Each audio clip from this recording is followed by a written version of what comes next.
नमस्कार प्यारे विद्यार्थियों, एम क्लासेस के आपके अपने इस YouTube चैनल पर मैं भानु प्रताप आपका बहुत लंबे अरसे बाद एक बार फिर से हार्दिक स्वागत करता हूं। आशा करता हूं आप सभी स्वस्थ होंगे, अपने लक्ष्य को पाने के लिए लगातार तैयारी में जुटे होंगे और इन्हीं उम्मीदों के साथ पंजाब सरकार ने आप सभी के लिए एक बेहतरीन वैकेंसी निकाली है। आप सभी वैसे शब्द थोड़े से गलत हो सकते हैं क्योंकि वीडियो के अंत तक ये शब्द भी क्लियर हो जाएंगे आपके। तो आज की वीडियो का जो उद्देश्य लेकर मैं आया हूं वो Punjab state power corporation limited यानी कि पीएसपीसीएल के अंदर आई हुई असिस्टेंट लाइनमैन की वैकेंसी के बारे में चर्चा करने के लिए बनाई गई है। क्योंकि कुछ दिनों से जिस दिन से इसका जो नोटिस आउट हुआ है तब से बच्चों के काफी कॉल आ रहे हैं, बच्चे थोड़े डाउट में हैं। उन डाउट्स को दूर करने के लिए मैंने कहा चलो एक छोटा सा वीडियो आप लोगों के लिए बना देता हूं ताकि आपके मन के जितने भी डाउट हो वो दूर हो जाएं। किन किन बच्चों के लिए वैकेंसी है, कौन कौन अप्लाई कर सकते हैं, कब शुरू होगा, ये तो सब आप तक पहुंच चुका होंगे, विज्ञप्ति आप तक आ चुकी होगी। फॉर्म जो सबमिशन की डेट है बोर्ड पे आपके सामने है कि जो फॉर्म फिल करने स्टार्ट होंगे वो 26/12/2023 से अभी कुछ दिन है शेष इसमें, ठीक है, शुरू हो जाएंगे। अंतिम तारीख 15/1/2024 है, यानी कि लगभग आपको 20-22 दिन इसकी वैकेंसी को फिलअप करने के लिए मिल जाएंगे। तो इस वैकेंसी के अंदर सबसे बड़ी बात है पोस्टों की, तो पोस्ट बहुत आई है अभी। इसके अंदर आपकी जो टोटल नंबर ऑफ जो आपके पोस्ट दिए गए हैं वो लगभग 2500 के आसपास है, ठीक है ना। अप्रोक्सीमेट 2500 जो पोस्टें हैं इसके अंदर आपकी असिस्टेंट लाइनमैन की जो है पंजाब सरकार ने आप लोगों के लिए जारी की है। और ये जो पोस्ट है उसका नाम है असिस्टेंट लाइनमैन। लाइनमैन यानी कि जैसे हमारे राजस्थान के अंदर जो बात करें लाइनमैन की जो पोस्ट निकलती है, टेक्निकल की जो पोस्ट निकलती है, सेम उसके इक्विवेलेंट है, लेकिन उनका पे स्केल और उसके पे स्केल में काफी फर्क है। तो आगे देखेंगे। अब ये कह रहे हैं कि ये जो पोस्ट है आपकी उसके अंदर आपको 7th पे जो स्केल है मैट्रिक मिलेगा, 19,900 रुपए आपको फिक्स पे मिलेगा। 3 ईयर का आपका कह सकते हो एक पीरियड रहेगा प्रोबेशन का जिसे हम कहते हैं, उस दौरान आपको ये फिक्स पे मिलेगा भी। अब इस वैकेंसी के अंदर जो मुख्य बात है वो है इस वैकेंसी के अंदर आई गई पोस्टों के बारे में थोड़ी चर्चा कर लेते हैं। पोस्ट वैसे एक ही है लेकिन टोटल नंबर ऑफ पोस्ट बहुत सारे अलग अलग सेक्शन जैसे कि एससी एसटी ओबीसी वगैरह सबके लिए पोस्टों का निर्धारण किया गया है, वो आप सब लोग आप रीड कर सकते हो, कोई दिक्कत नहीं है। ईडब्ल्यूएस जनरल, एससी एसटी, जो भी फिजिकल हैंडीकैप्ड हैं, जो एक्स सर्विसमैन हैं, उन सभी के लिए, जो विधवा महिलाएं हैं, महिलाओं के लिए भी कुछ रिजर्वेशन इसके अंदर आपका रखा गया है। लास्ट में जब हम देखेंगे तो टोटल जो पोस्ट देखेंगे इस वैकेंसी के अंदर वो आपको मिलेगी 2500, लगभग 2500 के आसपास आपकी, 2500 के आसपास क्या, सॉरी, पूरी 2500 ही आपकी पोस्टें आई हुई है। अब इसके अंदर कौन कौन इलिजिबल होगा वो सबसे बड़ी बात है। मेन जो सबसे बड़ी दिक्कत आप लोगों को आ रही है, आप समझ नहीं पा रहे कि पंजाब सरकार ने आपके साथ क्या किया है, किस तरीके की वैकेंसी निकाली है। तो एक तरीके से देखा जाए तो ये वैकेंसी सिर्फ और सिर्फ पंजाब के युवा बेरोजगारों को नौकरी देने का ही एक कह सकते हो कार्यक्रम रखा गया है। तो ये वैकेंसी सिर्फ और सिर्फ पंजाब के जो रेजिडेंशियल है, जो वहां के रहने वाले हैं, उन्हीं के लिए है, क्योंकि इसकी एक स्पेशल डिमांड, क्योंकि अब तक जितनी भी वैकेंसी आई थी आप सभी ने आईटीआई यदि कर रखी हो तो उसकी क्वालिफिकेशन में आईटीआई शब्द लिखा होता था। क्या लिखा होता? आईटीआई, यानी कि industrial training institute, ITI certificate सभी ने ले रखा है, लेकिन इसके लिए उन्होंने एक अलग ही जो उनका वहां का कह सकते हो कि एक सर्टिफिकेट कह सकते हो, वैसे तो नेशनल लेवल पे होता है लेकिन बहुत ही कम लोगों को इस चीज का पता होगा। तो बात करते हैं इसकी क्राइटेरिया क्या है कि कौन कौन इसके अंदर अप्लाई कर सकता है।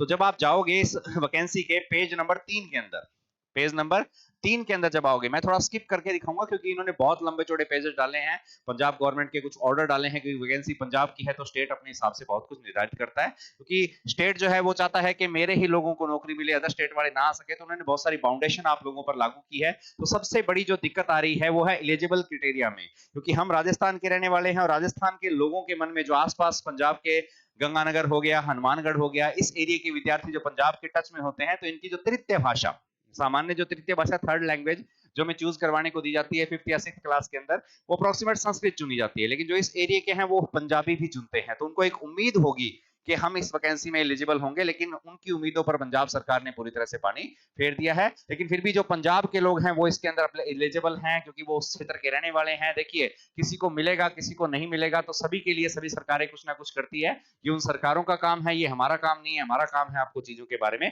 रूबरू करवाना। तो देखिएगा क्राइटेरिया क्या है। सबसे पहले मैट्रिकुलेशन और इक्विवेलेंट। अब यहां पर कई बच्चों के फोन आए थे और मांगा है मैट्रिकुलेशन यानी कि आपकी 10th कंप्लीट होनी चाहिए या उसके इक्विवेलेंट कोई कोर्स हो, ठीक है ना। और बहुत सारे ऐसे कोर्स होते हैं जिनकी मान्यता 10वीं के बराबर होती है, वो आपके पास होनी चाहिए।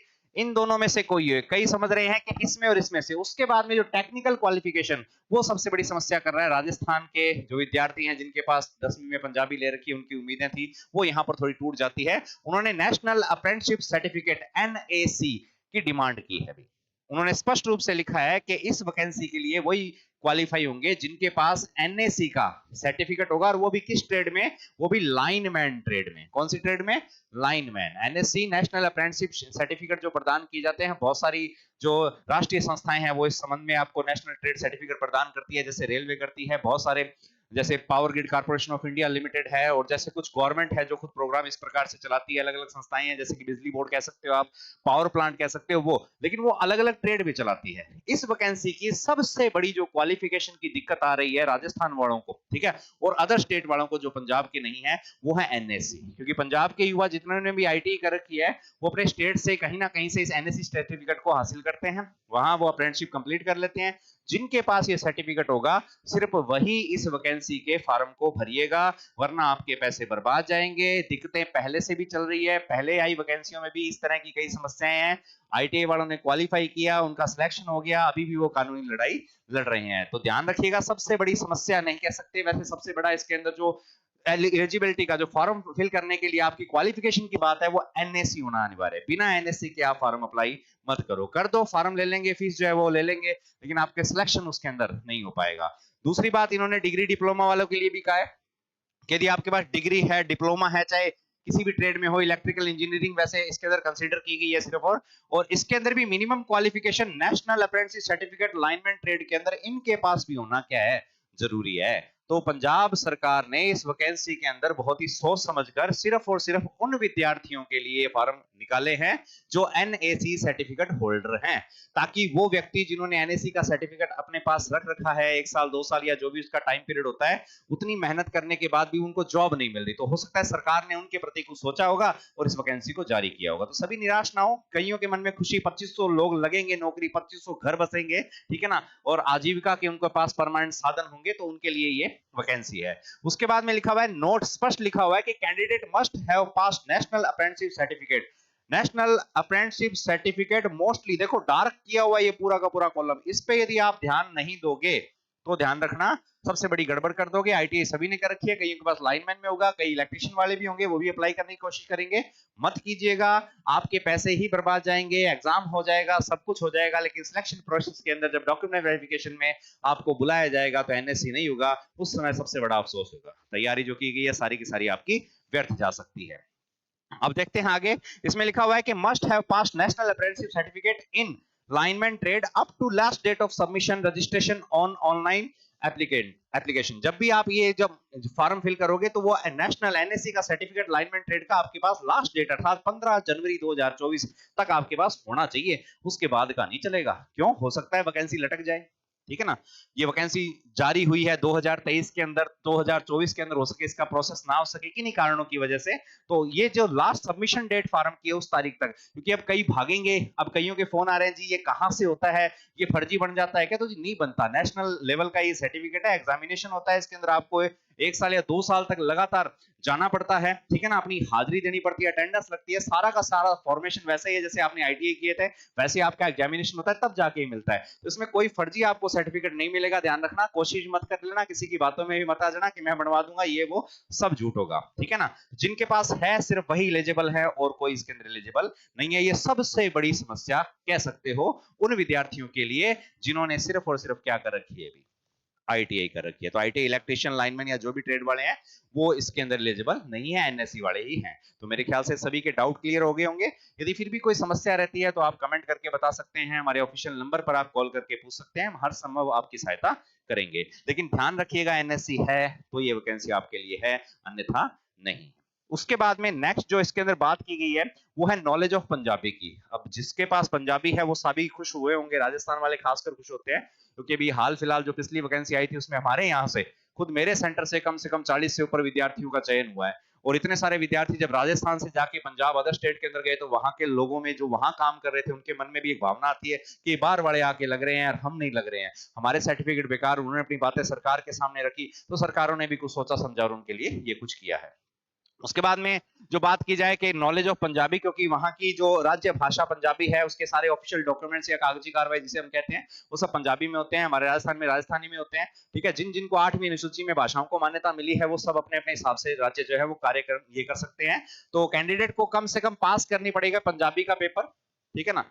और मैट्रिकुलेशन, सॉरी, इसके अंदर होनी चाहिए 10वीं के अंदर आपकी कम से कम 10वीं लेवल तक पंजाबी आपके पास होनी चाहिए, आपको आनी चाहिए, लिखनी बोलनी जो भी है। उसके बाद में एज लिमिट की बात की जाए तो एज लिमिट के वही रूल हैं नॉर्मल जो भी होते हैं। 18 साल मिनिमम दे रखी है, 37 साल मैक्सिमम दे रखी है। और एज रिलैक्सेशन के बारे में भी बात करेंगे आगे, मैं इसी के वीडियो के अंदर आपको बताऊंगा।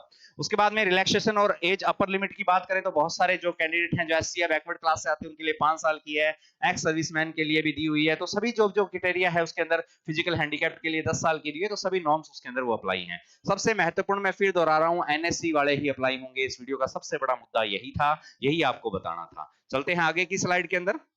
अब यहां पर बात की जाएगी तो ठीक है, पेज नंबर 5 के अंदर यदि आप आते हो तो यहाँ पर आपको फीस वगैरह की फार्म किस प्रकार से फिल होगा, कितनी आपकी फीस रहेगी, तो वो बताया हुआ है। तो एनएससी जिसके पास है वो अप्लाई कर सकता है। फीस का सारा का क्राइटेरिया आपके सामने, ज्यादा आपको बताने की जरूरत है नहीं। लगभग आपके देखा जाए तो जो जनरल कैटेगरी या ऑल कैटेगरी, शेड्यूल कास्ट और फिजिकल डिसेबिलिटी के साथ आते हैं, उनके साथ में 944 रुपए वो जीएसटी यूएसटी करके वो दे देते हैं, जो भी रूल है उनके। उसके बाद में candidate schedule caste and person with, ठीक है, डिसेबिलिटी कैटेगरी के अंदर आता है, उनके लिए 500 रुपए और 590 रुपए लग के वो जीएसटी वगैरह लग के आपकी इतनी फीस है। तो फीस भी ज्यादा नहीं है, कोई 1001 रुपए, लेकिन जिसके लिए फीस इतनी ज्यादा 1000 रुपए कईयों के लिए हो सकता है बहुत ज्यादा हो, लेकिन मैं चाहता हूं कि ये पैसे आप वो बच्चे ना बर्बाद करें जिनके पास एनएससी का सर्टिफिकेट नहीं है। जिन बच्चों के पास सर्टिफिकेट है सिर्फ वही लगाएं, क्योंकि ये पैसे आपके बर्बाद जाएंगे यदि आपके पास सर्टिफिकेट नहीं है। आईटीआई बेस पे यदि फॉर्म भरते हो तो मामला गड़बड़ हो जाएगा, ठीक है ना। उसके बाद में कह रहे हैं कि फीस एक बार ही भरती। एक चीज और देखो ध्यान से, डार्क लाइन करने का मतलब है आप इन चीज को इग्नोर नहीं कर सकते। एक बारी फीस यदि आपने भर दी, ऑनलाइन फीस है, ठीक है ना, और किसी मोड से नहीं होगा तो दोबारा रिफंड नहीं होगी आपकी, ध्यान रखना, और ऑनलाइन सिस्टम से ही जाएगी। ये सब चीजें आपकी कॉमन है भी। उसके बाद में बात करें रिजर्वेशन, किसकी बात करें, रिजर्वेशन। तो रिजर्वेशन जो मिलेगा वो सिर्फ किसको मिलेगा, इस बात पे भी एक गौर। सबसे बड़ा मुद्दा ये भी होता है क्योंकि हर जगह रिजर्वेशन के रूल स्टेट वाइज भी है, नेशनल वाइज भी है। अब ये स्टेट की वैकेंसी है तो स्टेट के रूल चलेंगे। तो स्पष्ट रूप से फिर से लिखा हुआ है कि reservation of the post of reserve candidates is applicable of candidate of Punjab domestic only. सिर्फ और सिर्फ पंजाब के रहने वाले लोगों के लिए, सिर्फ और सिर्फ किसके लिए, जो पंजाब के रहने वाले बच्चे हैं उन्हीं के लिए ये है। अदर स्टेट के लिए कोई रिजर्वेशन के रूल लागू नहीं होंगे। स्पष्ट रूप से इन्होंने दे रखा है, पंजाब का डोमेस्टिक होना चाहिए, पंजाब का रहने वाला, मूल निवास किसका होना चाहिए, पंजाब का होना चाहिए। उसके बाद में यदि आपके पास पंजाब का मूल निवास वगैरह नहीं है या ईडब्ल्यूएस सर्टिफिकेट नहीं है तो आप इसके अंदर एलिजिबल नहीं हो। यहां पर सब चीजें में कैटेगरी की रिजर्वेशन की बात की जाए तो यहां पर सब कुछ दे रखा है। ईडब्ल्यूएस का, एससी, एससी, बीएससी का, एक्सएम, एक्स सर्विसमैन का दे रखा है। एक्स सर्विसमैन डिपार्टमेंट जो इसके अंदर पहले से लगे उनके लिए, एफएफ फ्रीडम फाइटर के लिए दे रखा है, एसपी स्पोर्ट्स पर्सन के लिए दे रखा है, फिजिकल हैंडीकैप्ड के लिए दे रखा है। लेकिन सब में एक चीज कॉमन है, मैं सिर्फ कॉमन बातों पे बात करूंगा, ज्यादा समय नहीं लूंगा आपका। यहां पर क्या लिखा हुआ है, गवर्नमेंट ऑफ पंजाब, यहां भी गवर्नमेंट ऑफ पंजाब, यहां भी गवर्नमेंट ऑफ पंजाब, यहां भी गवर्नमेंट ऑफ, हर जगह जो डिपार्टमेंट दे रखा है, जो रूल रेगुलेशन दे रखे हैं, वो सिर्फ और सिर्फ किसके चलेंगे, पंजाब गवर्नमेंट के, और किसी भी क्षेत्र के नहीं चलेंगे, ध्यान रखना, ठीक है ना। तो ईडब्ल्यूएस का कोई राजस्थान का बच्चा है, एनएससी लेके बैठा है, वो चाहता है कि मैं ईडब्ल्यूएस का फॉर्म वहां अप्लाई कर दूंगा, नहीं होगा। सीधे स्पष्ट रूप से इन्होंने लिखा हुआ है। बात बुरी जरूर लगेगी लेकिन सच्चाई आपके सामने है, सब कुछ लिखा हुआ है, आप इसको देख सकते हो, पढ़ सकते हो, कोई दिक्कत नहीं होगी, ठीक है। चलें आगे। आगे की स्लाइड में जब जाते हैं तो पता लगता है कि किस तरीके का एग्जामिनेशन स्कीम होगी। एग्जाम, रिटर्न एग्जाम होगा आपका, लेकिन वो सीबीटी मोड में होगा, ठीक है। ऑप्शनल क्वेश्चन जो कंप्यूटर बेस्ड ऑनलाइन टेस्ट होता है वही आपका होगा। अब इसके अंदर क्या क्या स्कीम इन्होंने डाली है तो उस पर थोड़ी सी नजर मार लेते हैं जल्दी सी। अब ध्यान से देखोगे तो पता लगेगा कि इसका पेपर जो है वो 2 पार्ट में होगा, एक पार्ट 1 और एक पार्ट 2 होगा, एक ही दिन आपका, ठीक है ना। लेकिन उस पेपर को 2 भागों में डिवाइड कर दिया। फर्स्ट पार्ट के अंदर लैंग्वेज दी पंजाबी, पंजाबी लैंग्वेज के, ठीक है ना। टोटल क्वेश्चन आएंगे कितने, 50। कई बच्चे कहते हैं जी क्या आएगा पंजाबी लैंग्वेज में, तो जी पंजाबी लैंग्वेज के अंदर, मैं पंजाबी लैंग्वेज का टीचर नहीं हूं, लेकिन पंजाबी की ग्रामर आ सकती है, पंजाबी लैंग्वेज के अंदर जो जो चीजें हो सकती है वो सभी आ सकते हैं। जैसे कि हिंदी भाषा के अंदर है, इंग्लिश में सेम वैसे ही लैंग्वेज संबंधित सारे के सारे प्रश्न आएंगे। ऑप्शनल प्रश्न होंगे आपके 50। इसके भी अंदर एक चीज है कि 50 क्वेश्चन जो है आपके फाइनल मेरिट में काउंट नहीं होंगे, ये सिर्फ क्वालिफाइंग है, आपको इसके अंदर पास होना होगा। और पास की भी शर्त इन्होंने आगे रखी है, आगे पढ़ लोगे तो पता लग जाएगा, कम से कम 50% नंबर आने चाहिए इस पेपर में। अगर इस पंजाबी लैंग्वेज के पेपर में आप रह गए तो आपका फाइनल में कोई सिलेक्शन आगे नहीं होगा, आप आगे नहीं बढ़ पाओगे वैकेंसी के अंदर। फिर बात करते हैं कि और क्या सेकंड पार्ट में है। तो सेकंड पार्ट के अंदर टेक्निकल जो क्वेश्चन आएंगे आपके, ट्रेड संबंधित आएंगे, आईटीआई इलेक्ट्रीशियन ट्रेड और लाइनमैन ट्रेड के जो क्वेश्चन है या जो बुक्स है वो सेम है। तो टोटल 50 क्वेश्चन आपके ट्रेड के आएंगे। उसके बाद में पंजाबी लैंग्वेज के इसके अंदर भी इन्होंने 20 क्वेश्चन डाल दिए, यानी कि टोटल 50 तो ये है, ठीक है ना, और 20 ये 70 क्वेश्चन पंजाबी लैंग्वेज के आप कह सकते हो, लेकिन उसमें से सिर्फ 50 हैं जो क्वालिफाई मोड के हैं, 20 है जो सिलेक्शन मोड के हैं, ध्यान रखना। उसके बाद में बात करें जीके आएगी आपकी 10 नंबर की, और ये भी लगभग बेस्ट पंजाब का ही रहेगा। उसके बाद में बात करें रीजनिंग की, तो रीजनिंग के 10 क्वेश्चन आएंगे, और अर्थमेटिक यानी कि मैथमेटिक्स कह सकते हो आप इसको, उसके 10 क्वेश्चन आएंगे जो नॉर्मली होंगे। इस तरीके का इन्होंने शेड्यूल बनाया। तो टोटल जो आपके क्वेश्चन आएंगे 50 50 100 100 और 50 150, तो 150 नंबर का आपका ये एग्जाम होगा, दो पार्ट में डिवाइड किया हुआ। इस एग्जाम को सॉल्व करने के लिए आपको ये 3 घंटे का टाइम देंगे भी। कितने घंटे का? 3 घंटे का। तो आराम से कर सकते हो, कोई दिक्कत नहीं है। The test of Punjabi language part 1 is construct with 50 objective question. सारे के सारे जो ऑप्शन क्वेश्चन आएंगे वो ऑब्जेक्टिव है, 4 ऑप्शन हो सकते हैं, उसके अंदर 4 ही होते हैं अप्रोक्सीमेट। और इसके अंदर क्या है कि मिनिमम 50% मार्क, यानी कि 25 क्वेश्चन आपके सही होने चाहिए, ठीक है ना, फिर आप आगे के जो है प्रक्रिया में जा पाओगे। यदि आप इसके अंदर फेल हो जाते हो, ये बात लिखी हुई, यदि आप इसके अंदर रह जाते हो तो आपका फाइनल सिलेक्शन नहीं होगा। लैंग्वेज क्लियर करनी जरूरी है। उसके बाद में बात करेंगे सेकंड पार्ट ऑनलाइन जो एग्जाम होगा आपका, वो होगा 2 भाषाओं में। भाषा संबंधी दिखते भी सबको आती है, या तो ये एग्जाम होगा आपका इंग्लिश में या होगा पंजाबी में। पंजाबी लैंग्वेज का तो पंजाबी में होना ही होना है, ठीक है। और उसके बाद में सेकंड जो 100 क्वेश्चन आएंगे वो या तो इंग्लिश में और या पंजाबी में, हिंदी का यहाँ कोई ऑप्शन नहीं है। तो तैयारी इस प्रकार से कीजिएगा, जिनके पास एनएससी का सर्टिफिकेट है, इंग्लिश पढ़ना सीख लो या उनको पंजाबी पढ़नी आनी चाहिए, दोनों ऑप्शन में से कोई एक वो चूज कर सकते हैं, चुन सकते हैं, कोई दिक्कत नहीं है, ठीक है ना।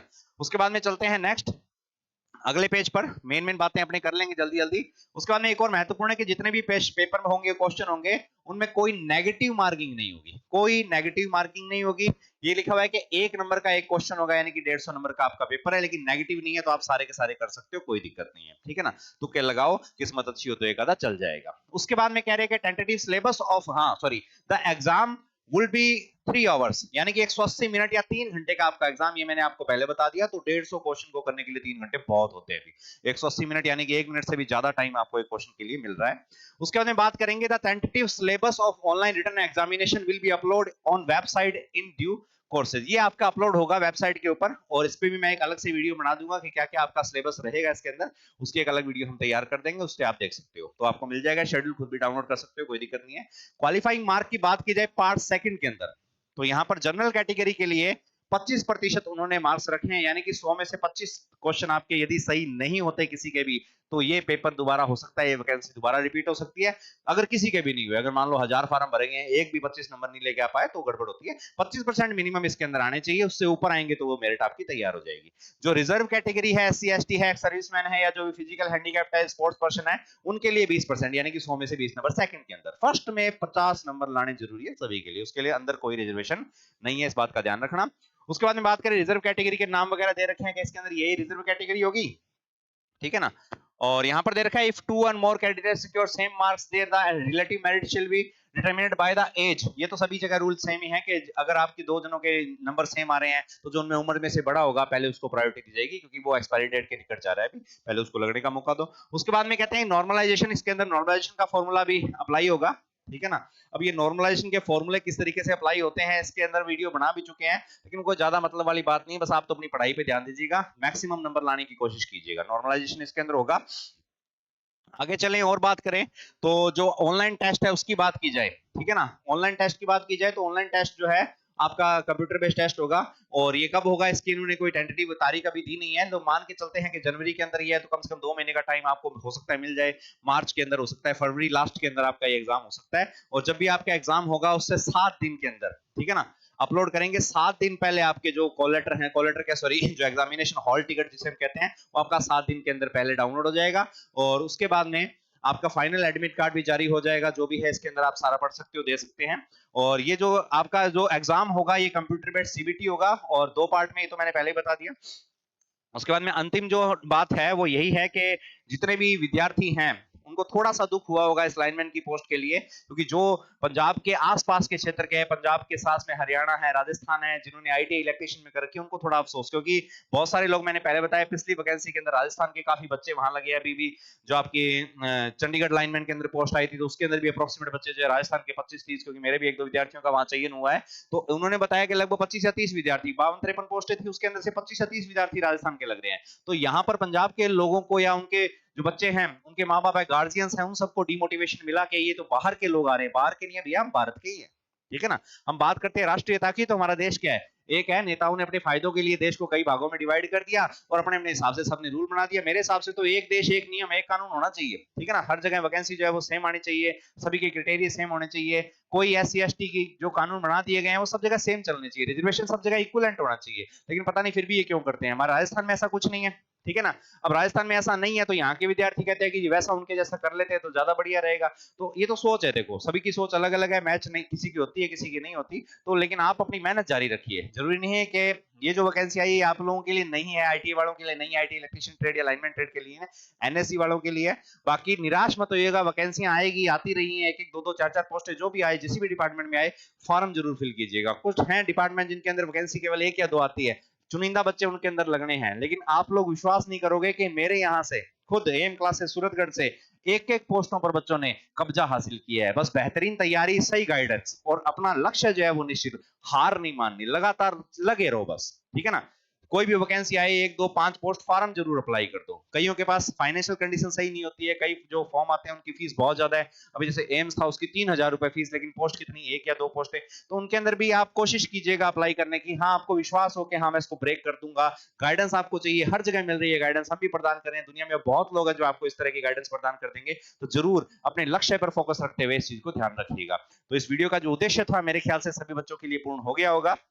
मेन एक बार मैं फिर से दोहरा देता हूं, ये जो PSPCL की वैकेंसी है सिर्फ और सिर्फ नेशनल अप्रेंटिसशिप सर्टिफिकेट वाले बच्चों के लिए ही है, और कोई इसके अंदर एलिजिबल नहीं है।